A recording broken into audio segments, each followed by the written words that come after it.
यदि धर्म ने द्रौपदी के चीरहरण को रोका, उनकी लज्जा को बचाया, तो फिर धर्म ने त्रेता युग में देवी सीता के हरण को क्यों नहीं रोका?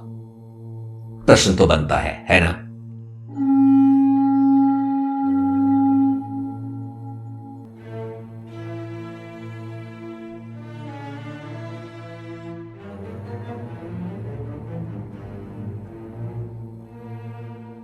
नमस्कार, मैं विवेक दत्त मिश्र। महाभारत के प्रमाणिक संदर्भों पर शोध कर रहे हमारे इस महाअभियान महाभारत एक खोज में एक बार पुनः आप सभी का स्वागत करता हूं। महाभारती हम सभी का कल्याण करें।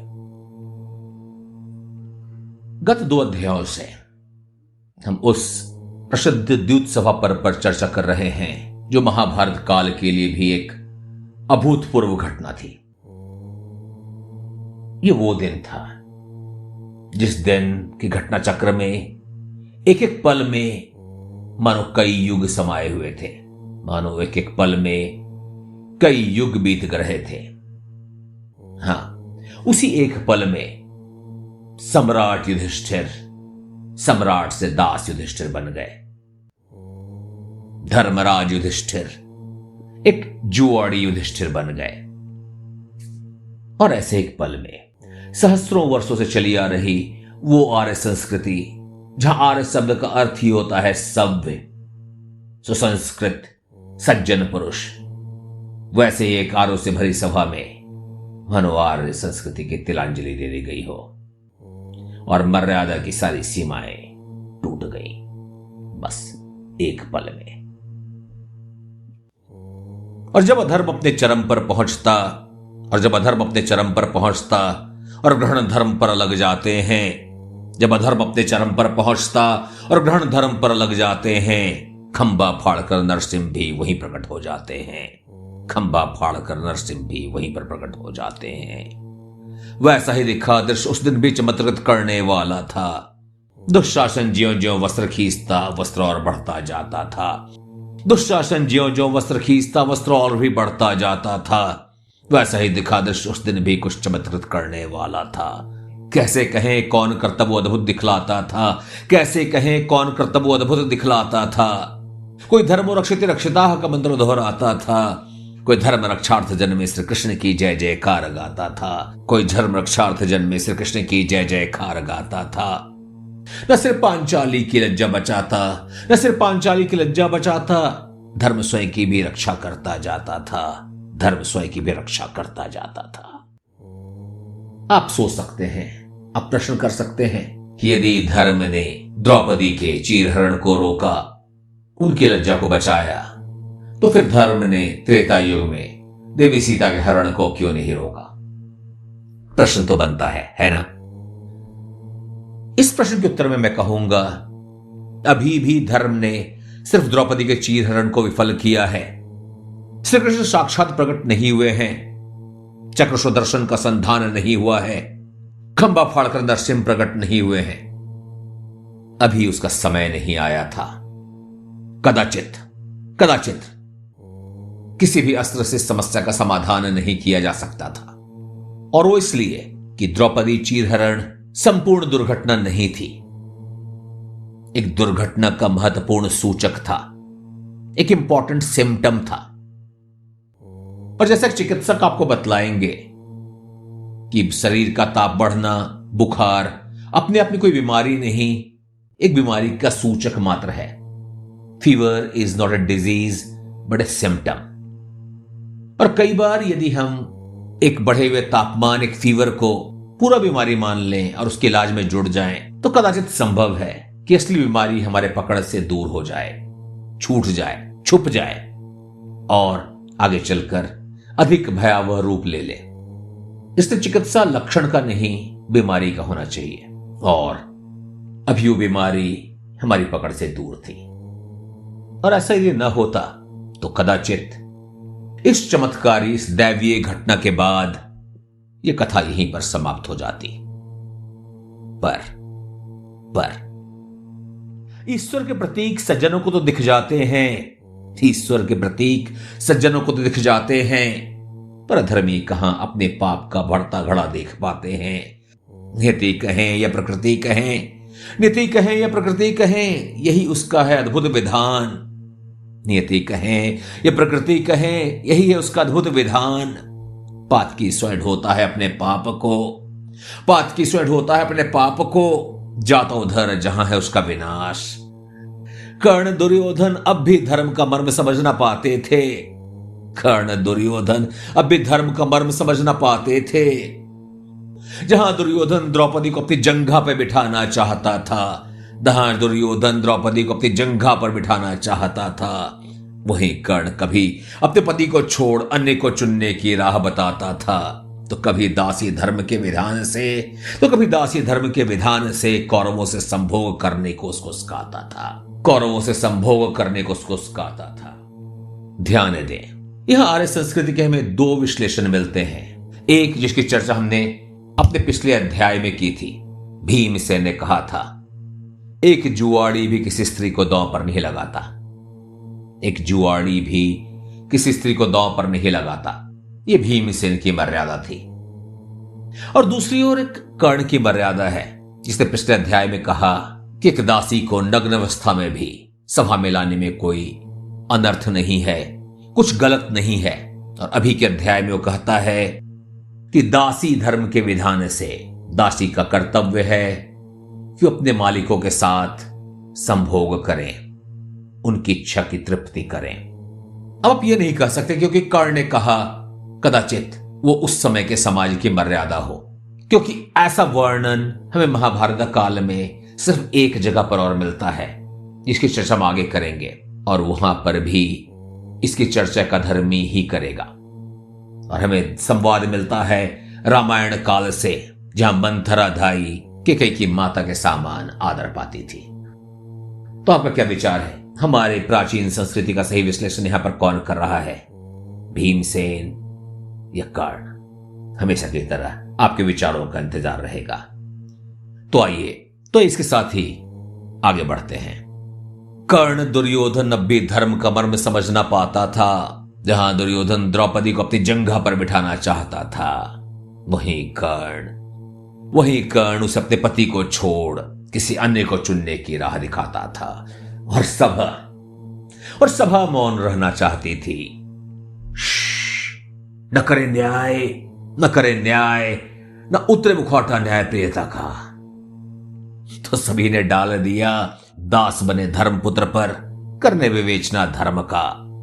तो सभी ने डाल दिया दास बने धर्मपुत्र पर करने विवेचना धर्म का। धर्मराज उत्तर क्या देते? जब सही प्रश्न तक नहीं था कोई पहुंच पाया। विदुर भीष्म द्रोण कृपा कौन था वहां?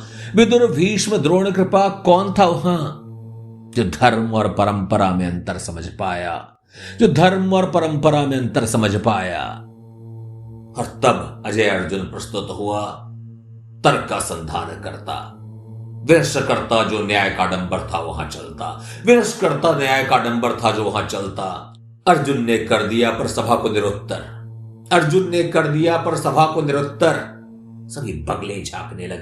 सभी बगले झांकने लगे, क्या दे उत्तर? अर्जुन ने कहा, हमें मान्य धर्मराज का निर्णय है, माना उन्हें अपना स्वामी।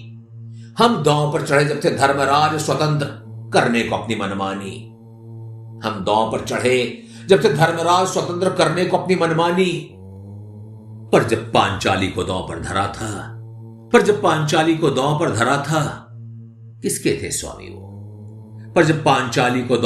था, किसके थे स्वामी वो?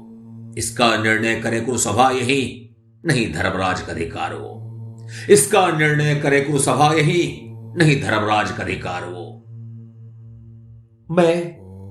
मैं ऐसा नहीं कह रहा कि अर्जुन यहां पर सही प्रश्न तक पहुंच चुके थे। ये उन्होंने कुछ नया पूछा था। जिस प्रश्न को अर्जुन ने अभी पूछा, यह प्रश्न पहले द्रौपदी ने भी पूछा था, फिर विदुर ने, और फिर विकर्ण ने। पर इसका सबसे महत्वपूर्ण अंश यह है कि अर्जुन ने इसका निर्णय कुरुसभा को करने के लिए कहा। सभा छोड़ना चाहती थी। अपने कर्म का बोझ धर्मराज पर कैसे निर्णय करते। राजा थे, पुत्र मुंह में अंधे पर कैसे निर्णय करते। राजा थे, पुत्र मुंह में अंधे पर। अर्जुन पर उन्हें उनका कर्तव्य का बोध कराता था। अर्जुन पर उन्हें उनके कर्तव्य का बोध कराता था। मौन हुए अर्जुन भागने का मार्ग अवरुद्ध करता जाता था। मौन हुए अर्जुन भागने का मार्ग अवरुद्ध किया जाता था। अधर्म का तांडव तब पूर्ण हुआ। अधर्म का तांडव तब पूर्ण हुआ। भीमसेन के गर्जन ने जब सभा को दहलाया था, शपथ लिया उसने कि समूल कौरवों के विनाश का पल तब आया था। शपथ लिया उसने तब समूल कौरवों के विनाश का पल आया था। स्वर्ग ना मिले मुझे, स्वर्ग ना मिले मुझे, यदि दुर्योधन की जंघा तोड़े बिना, यदि दुर्योधन की जंघा तोड़े बिना मैं प्राण तजूंगा। स्वर्ग ना मिले मुझे, यदि दुर्योधन की जंघा तोड़े बिना प्राण मैं तजूंगा। और दुशासन के दुष्हृदय का, और दुशासन के दुष्हृदय को चीर कर उसका लहू भी मैं चखूंगा। और दुशासन के दुष्हृदय को चीर उसका लहू भी मैं चखूंगा। भीमसेन ने जब भीष्म प्रण घनघोर किया, भीमसेन ने जब भीष्म प्रण घनघोर किया, सियारों ने भी रोकर गांधारी विदुर के हृदय को भय विभोर किया। भीमसेन ने जब भीष्म प्रण घनघोर किया, सियारों ने भी रोकर गांधारी विदुर के हृदय को भय विभोर किया। सियारों ने भी रोकर गांधारी विदुर के हृदय को भय विभोर किया। गांधारी ने कांपती आवाज में समझाया अंधे धृतराष्ट्र को। गांधारी ने कांपती आवाज में समझाया अंधे धृतराष्ट्र को, रोके रोके जैसे बन पड़े प्रलय है आने को। रोके जैसे बन पड़े जब प्रलय है आने को। धृतराष्ट्र का हृदय भी अब आतंकित हुआ। धृतराष्ट्र का हृदय भी अब आतंकित हुआ। न्याय तो क्या करते, न्याय तो क्या करते, अन्याय की क्षतिपूर्ति का उपक्रम किया। न्याय तो क्या करते, अन्याय की क्षतिपूर्ति का उपक्रम किया। हे परम प्रिय, हे परम प्रिय वधू पांचाली, तू है पवित्र और धर्म धारिणी। हे परम प्रिय वधू पांचाली, तू है पवित्र और धर्म धारिणी, तू है पवित्र और धर्म धारिणी। मांग मुझसे जो भी तेरे हृदय को भाए, मांग मुझसे जो भी तेरे हृदय को भाए। वर देता हूं पूर्ण करूंगा जो भी तू मांग पाए। कदाचित धृतराष्ट्र को लगा होगा कि पांचाली उनसे अपना सर्वस्व, अपना राज वापस मांग लेगी और इसके साथ ही वो अपने अपराध बोध से मुक्त हो जाएंगे। पर पांचाली सच में ही धर्मधारिणी थी। द्रौपदी ने कहा, हे राजा धीराज, वर देना हो तो मुक्त करें उन्हें जो है धर्मराज। हे राजा धीराज, यदि वर देना है तो मुक्त करें उन्हें जो है धर्मराज। ना कहे कोई दास उन्हें जो ऐसे राजा के पुत्र जैसा ना हुआ पहले यहीं कहीं या सर्वत्र। हे राजा धीराज, यदि वर देना हो तो करें मुक्त उन्हें जो है धर्मराज, तो करें मुक्त उन्हें जो है धर्मराज। न कहे कोई उन्हें दास जो ऐसे राजा के पुत्र जैसा हुआ न यत्र तत्र सर्वत्र। ध्यान दे, यह कुछ अचरज जैसा है। द्रौपदी ने सिर्फ धर्मराज की मुक्ति को मांगा, और ऐसा क्यों हुआ, कदाचित हम इस पर चर्चा कर सकते हैं। कदाचित द्रौपदी भी जानती थी कि यहां पर इस वरदान कार्यक्रम का अंत नहीं होगा। मुक्त हुआ ज्येष्ठ पांडुपुत्र, पर मां कुछ और पर विचार कर। धृतराष्ट्र ने कहा, महादानी सा कुछ गर्भ में तन कर। धृतराष्ट्र ने कहा, महादानी सा कुछ गर्भ में तन कर। मुक्त हुआ ज्येष्ठ पांडुपुत्र, मुक्त हुआ ज्येष्ठ पांडुपुत्र, पर मांग कुछ और पर विचार कर। नहीं संतुष्ट मेरा हृदय, नहीं संतुष्ट मेरा हृदय, मात्र दे तुझे एक वर। तो अधिकारिणी है, तो अधिकारिणी है कि तुझे मिले कुछ और वर। अपने दूसरे वर के लिए द्रौपदी ने कहा, मुक्त हो मेरे अन्य पति भी, मुक्त हो मेरे अन्य पति भी, न रहे कोई दासता। मुक्त हो मेरे अन्य पति भी, न रहे कोई दासता।